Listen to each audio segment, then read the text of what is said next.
During my overseas business trip, I received a midnight call from my husband, Brian.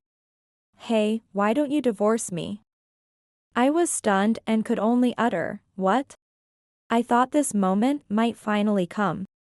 But I never expected it to happen while I was on a business trip abroad. "What do you mean? Can you explain properly?" Then Brian chuckled through his nose. "You might not have noticed, but I've had a lover. She's younger and cuter than you. Plus, we already have a child together." As I remained silent, Brian continued. "So, I'm going to live with my lover and our child, and I've sold our house and car." He said this proudly, waiting for my response, to which I briefly replied, "Okay." "What?" He must have thought I would break down and cry. That was a naive thought. I had long been prepared, so this wouldn't shake me. A few days later, a frantic Brian was at the airport upon returning home. "My name is Susan Gale. I am a 34-year-old working housewife. I was raised in an ordinary middle-class family in the US.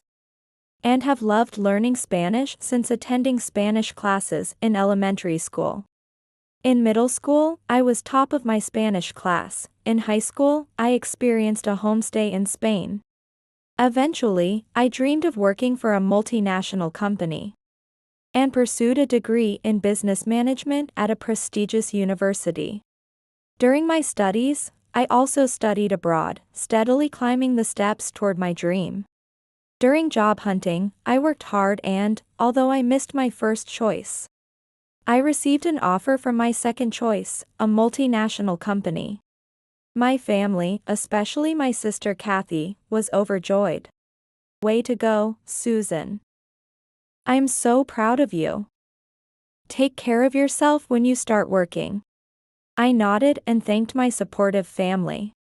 The job turned out to be more demanding than I imagined. Although the company was relatively non-toxic, the quality of work expected was high. And my early 20s involved a lot of overtime. However, I had the support of wonderful superiors and colleagues. And I found great fulfillment in the job I had always wanted. As I dedicated myself to my work over the years, my efforts were recognized, and I gradually took on more important tasks. Friends would say, "Susan is all about her career. You're cool. Such a strong woman." Though they saw me that way, I had a soft spot for cute things. I collected merchandise of my favorite characters and slept with stuffed animals. Since my job was demanding, I gave up on owning pets but often visited cat cafes on my days off to unwind.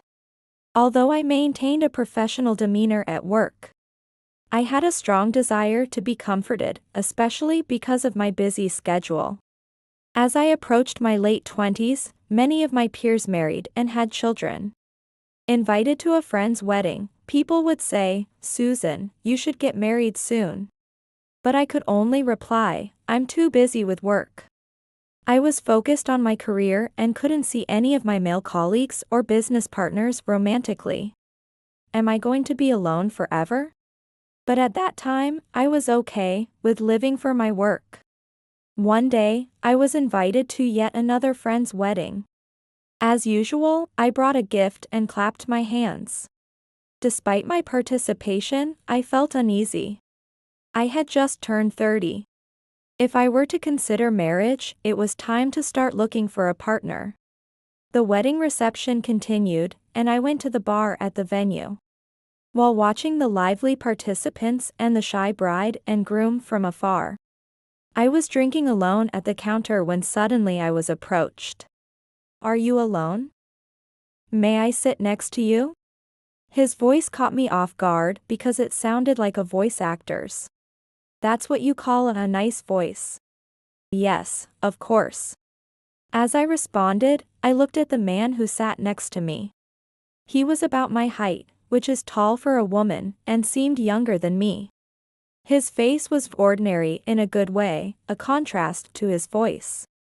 "Are you a guest at this wedding?" I answered, "A friend of the bride." I'm a high school friend of the groom. Would you like to join me for a drink? Nodding, I drank and talked with Brian. Wow, you work at that multinational company. Even I know about it. That's impressive. To me, a regular employee at a small company, you seem like someone from another world. That's how Brian introduced himself, and our conversation flowed. Eventually, we exchanged contacts before parting.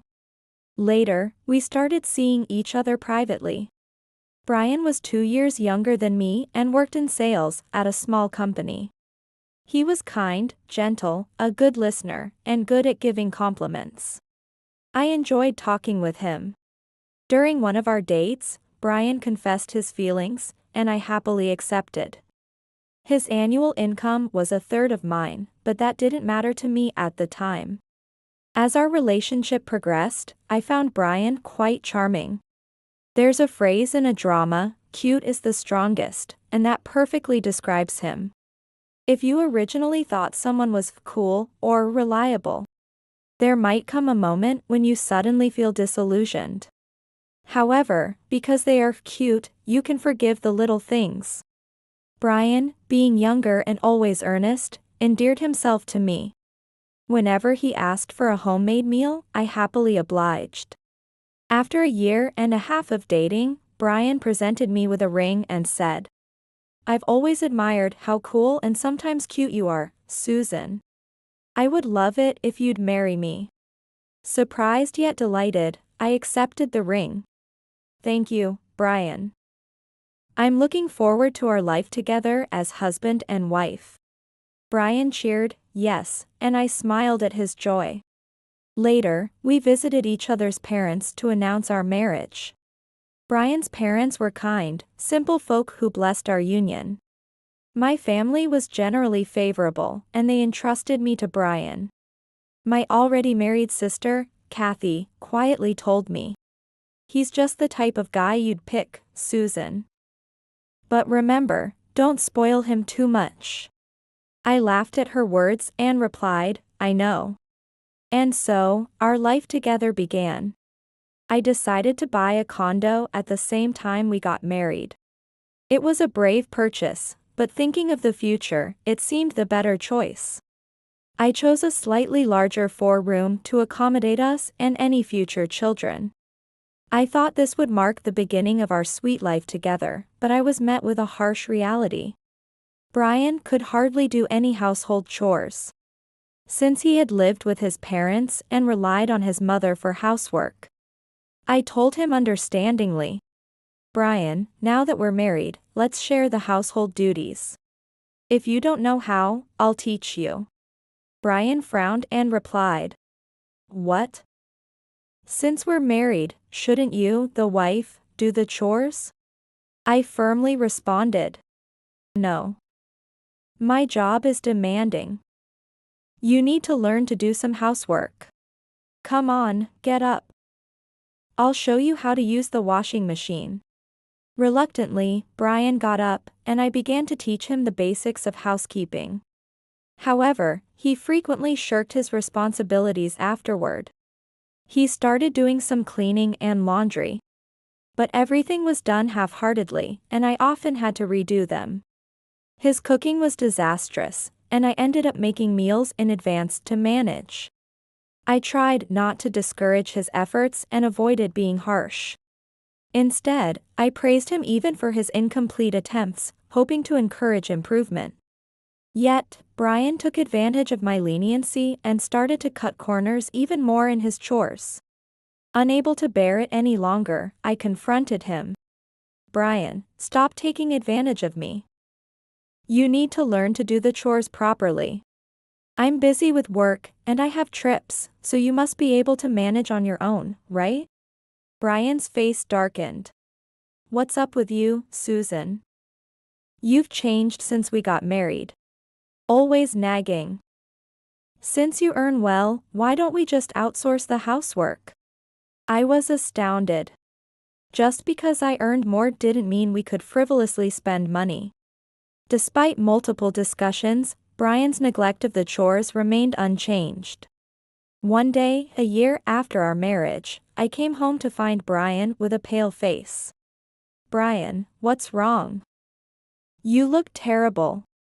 He began to explain. "Actually, the company is going bankrupt due to the recession. I'll be unemployed from next month." I gasped in surprise. His overtime had increased over the last 6 months. But I had no idea his company was in such bad shape. "So, what are you going to do now? Any plans for a new job?" "I'll think about it while collecting unemployment benefits. I'm tired, and the mental strain is significant, so let me take my time." I decided to give Brian some space.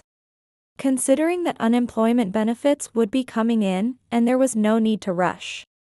However, once his company went under and he no longer had to go to work, Brian began playing video games all day. Even when I returned home late, the chores were undone. And all I saw was Brian engrossed in his video games.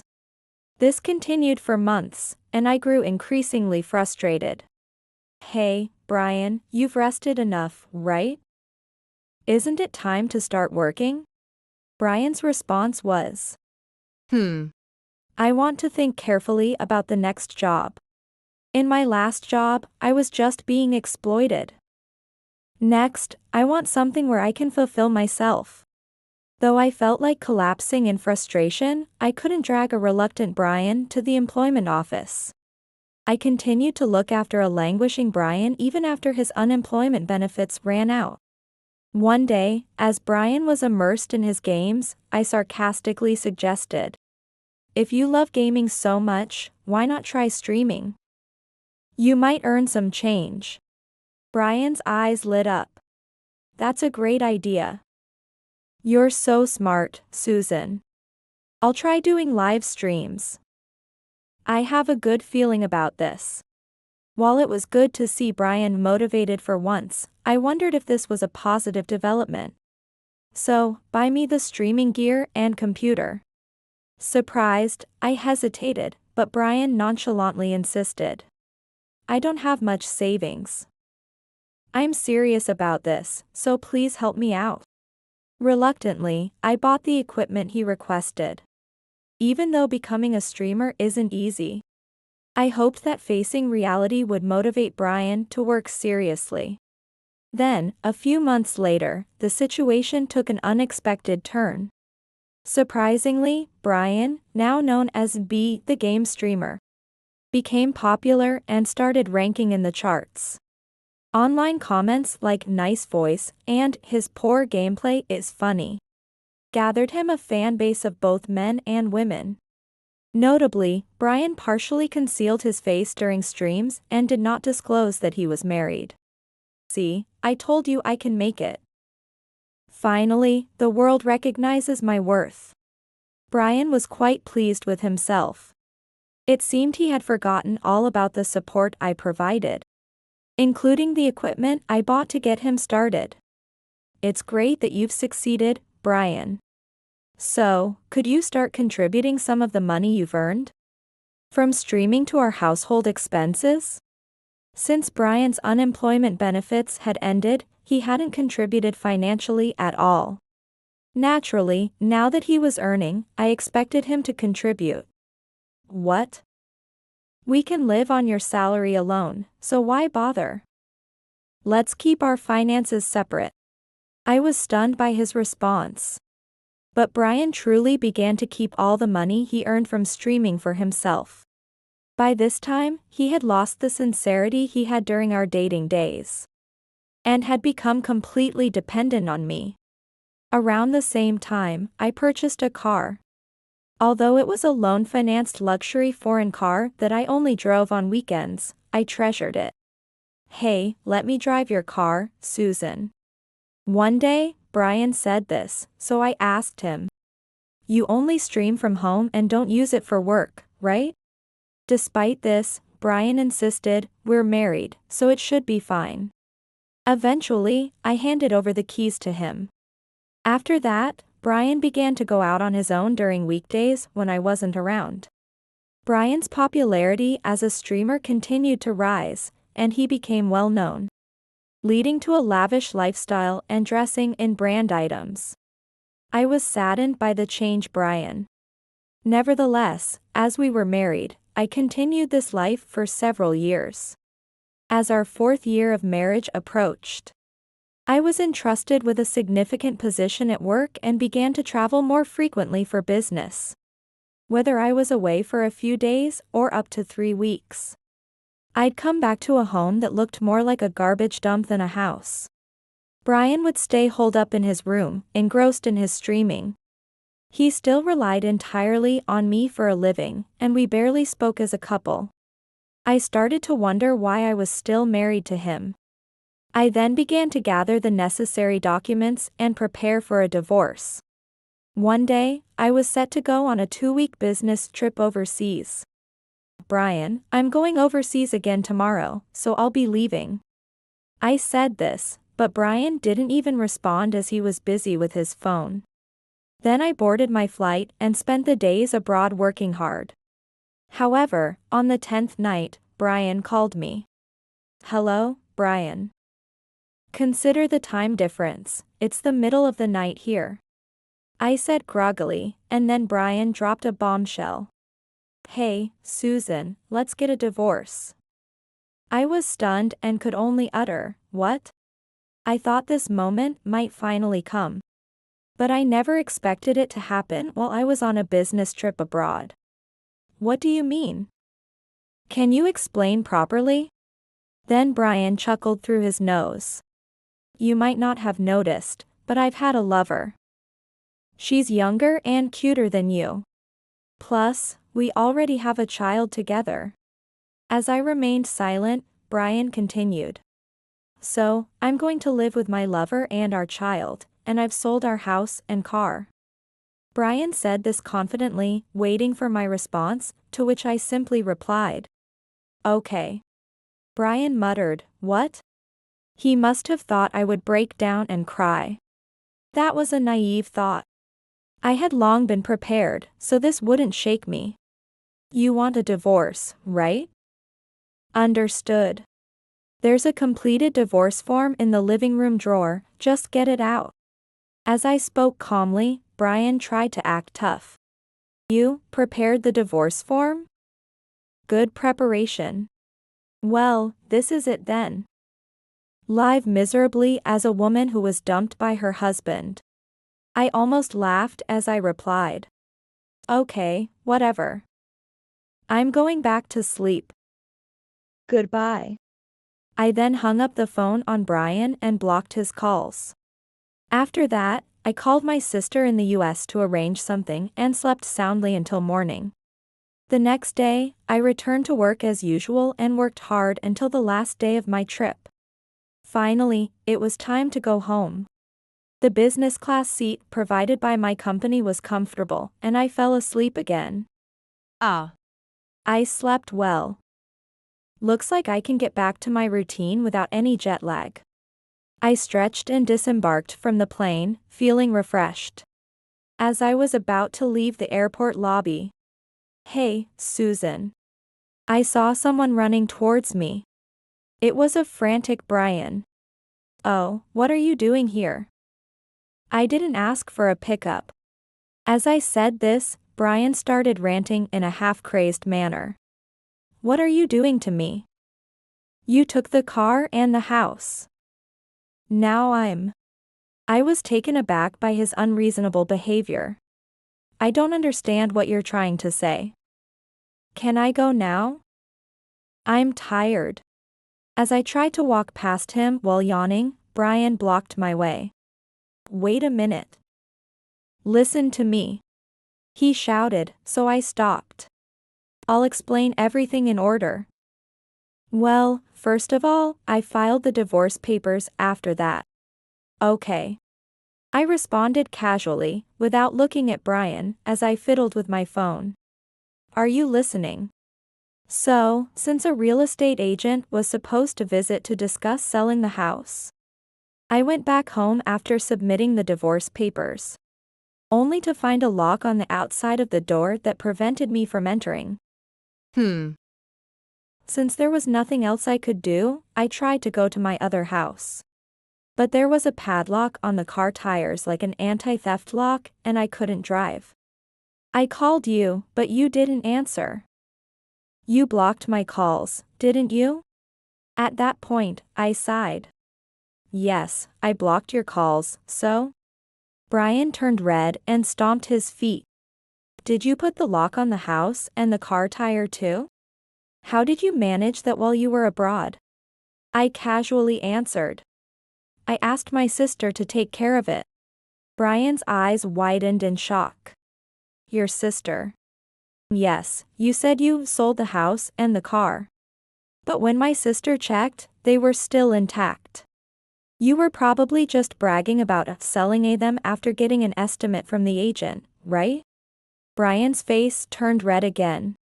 That's true, but everything was set for the sale. And it's all ruined because of you. I became exasperated. No, it wouldn't have been possible to sell them anyway. The house and the car are in my name. And all the necessary documents for the sale are at my parents' house. Brian looked dumbfounded. Seriously, did you think a stranger who isn't even the owner could just sell a house? And a car just like that? Of course, the owner's confirmation is required, and there are documents to handle, right? Brian was at a loss for words. During our marriage, you left all the troublesome paperwork to me. That's why you don't know these basic things. I said dismissively, and Brian glared at me. If you knew it couldn't be sold, why did you lock the house and the car? Because of that, I couldn't enter the house or use the car. It was a huge hassle. I sighed and explained. Who would want someone who's cheating and seeking a divorce in their own house? And the same goes for the car. They're in my name, so I just took measures for security. Brian glared at me with bloodshot eyes. What? That look. Just because you couldn't freely sell my stuff, you make that face? You are unattractive. That's what I hated about you. Acting like you can do everything by yourself, and despite being a woman, you're too presumptuous. I calmly responded. Is that so? Then we shouldn't have gotten married in the first place. Brian snorted. It was obvious I married you for your money. The only benefit of marrying you was your earnings from the multinational company. I could sense the malice from Brian, his desperate intent to hurt me. However, it did not affect me at all. Thinking about it, there was no benefit for me in marrying you. As I said this profoundly, Brian became enraged. What right do you have to act so high and mighty? Damn it, I'm dumping you. My mistress is hundreds of times cuter than you, and she has even had my child. It must be frustrating for you, knowing my mistress is superior to you as a woman. I almost laughed. Superior to me, huh? Brian exclaimed, what do you mean? I pulled a photograph from my bag. This is your mistress, right? Tracy Foster. I showed him the picture of a woman in her early 20s with a cute appearance. Brian's eyes darted back and forth in shock. What? You knew about Tracy. I smiled sweetly and informed him. You weren't the only one who wanted a divorce. I had been gathering evidence for a while. You were careless. Didn't you know the type of dashcam in the car retains video footage? Brian turned pale, but I continued.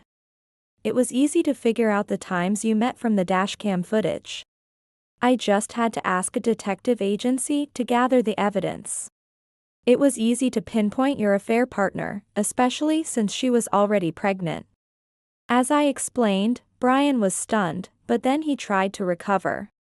Don't do anything to her. She's having a tough time postpartum. And she's still young with no money. Besides, she didn't know I was married. I exaggeratedly furrowed my brow. You're protective of her. You must love Tracy. Of course. She's pure, cute. She's the one for me. I'll protect her and our child no matter what. As Brian spoke vehemently, I played the video. It was footage from the dashcam. Brian was driving my car, and Tracy, pregnant, was sitting next to him. Brian, thank you for taking me out today. The food was delicious too. As Tracy spoke in a sweet voice, Brian grinned. Tracy, you are good at expressing gratitude. Such a good girl. I can't wait to marry you. As Tracy made a pouting face, she said. It's true. Hurry up and divorce that old lady and become my husband, okay? Our baby is going to be born soon. Just wait a little longer. I'll sort everything out while she's on her business trip abroad. After that, Tracy, you, this child, and I will live happily. We can live luxuriously with the money from selling the house and car. As the video played to that point, I spoke up. Tracy, you knew he was married, didn't you? Brian was pale. To him, I dropped another bombshell. And yet you call that a pure? What exactly do you mean by pure? Brian shouted, what are you trying to say? Here, take a good look. This is what I found when I investigated Tracy. I scattered several photos on the floor, and as Brian looked down at them, his face grew paler. What is this? Who are these men? The photos showed evidence of Tracy being involved with multiple men, intimately linking arms. Entering hotels, and even at an OB/GYN clinic with a man who wasn't Brian. That's the real Tracy for you. She's been targeting famous streamers to establish relationships. You probably started as just a streamer and a fan, right? Brian was speechless, kneeling, clutching Tracy's photo, and looking dazed. Then, in a voice that seemed almost sympathetic, I told him. You're something, raising a child whose father you might not even know. Brian murmured as if in a trance. No way. Tracy told me I was the only one. This can't be happening. I looked down at Brian expressionlessly. He was like a shell of his former self. To him, I finally spoke. Shall I leave then?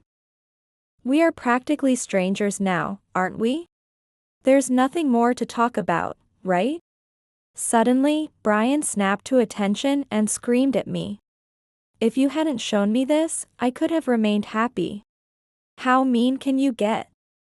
You've made me distrust everything. I could only respond with an exasperated look. That's none of my business. Do you even hear what you're saying? Well, whatever. Even if I divorce you and break up with Tracy, I'll still be happy. I have over 2 million followers as a streamer now, and I'm earning more money than you. Too bad for you, you're losing a famous streaming husband. Serves you right. Then, with a smile, I suggested. Maybe you should check your phone? Brian said, huh, as he pulled out his phone.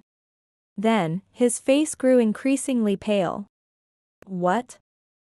Over 1,000 notifications? What's going on? As he operated his phone, his expression turned to one of shock as he looked at me. Susan, you didn't. With my biggest smile of the day, I said. Yes. I've spilled everything online. About you being married, about your mistress and the child, and how you treated me. Brian let out a scream that echoed through the airport lobby. Everyone's attention was drawn to us. This time, Brian truly lost his composure. What have you done? My reputation. My followers.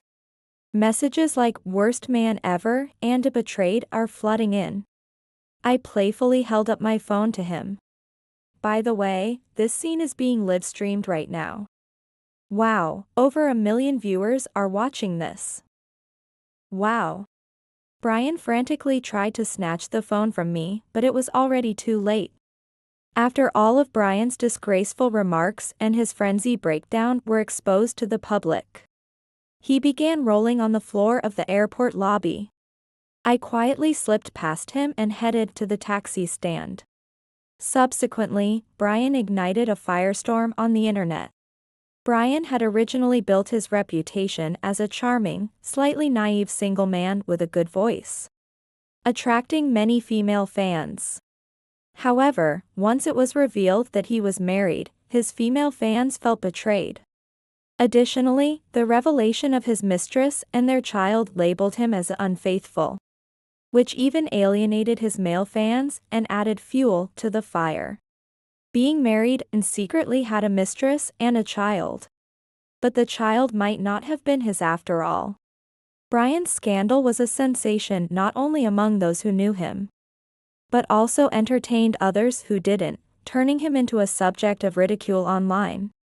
Despite issuing an apology on social media, Brian's infamy only escalated, leading to a continuous drop in followers and eventually forcing him to pause his activities. Sometime later, after work, I was leaving my office building when, unexpectedly, Brian was waiting for me. Tearfully, he begged me. "I can't stream anymore, I can't even walk outside. Susan, please help me. The truth is, I only truly love you. Let's start over as husband and wife." To his delirious plea, I responded, "If you keep following me, I will call the police." Since then, I haven't seen Brian. I heard through the grapevine that the child Tracy gave birth to wasn't Brian's after all. After a tumultuous saga, Brian and Tracy broke up. I mercilessly demanded compensation from both. Brian paid using his dwindling savings, while Tracy had her parents cover her share. Tracy, having been rejected by another streamer she hoped would marry her, was taken back by her strict parents to raise her child. I hope the innocent child grows up healthy. As for Brian, after paying me compensation, he found himself bankrupt when a company he had partnerships with demanded damages for tarnishing their image. Unable to rely on anyone and out of savings, Brian sought help from his in-laws, who, being decent people, declared they wanted nothing to do with him. Now, Brian, having lost his status, honor, wealth, and his supportive family, reportedly lives in a shabby apartment, virtually a broken man. Despite knowing this, I feel no sympathy for him. As for me, having returned to single life, I continue to dedicate myself to my work. Unwilling to live in the condo I shared with Brian, I decided to sell it. Fortunately, the property's value had increased over the years, enriching me considerably. The car that Brian and Tracy used was also sold to an acquaintance. With the money earned, I bought a new car. After things settled down, my sister, who had helped me, said, "Susan, well done. Treat this whole ordeal as if you were bitten by a dog. And forget about him quickly so you can be happy. But next time, don't choose a man just because he's cute, okay?" You're right, this experience was a lesson. I think I'm done with marriage. Living for my work suits me better. Now, I live in a new single apartment in a high-rise, pet-friendly building. Work has stabilized, so I'm planning to fulfill my long-held dream of adopting a cat. Going forward, I intend to cherish what remains in my life and live positively.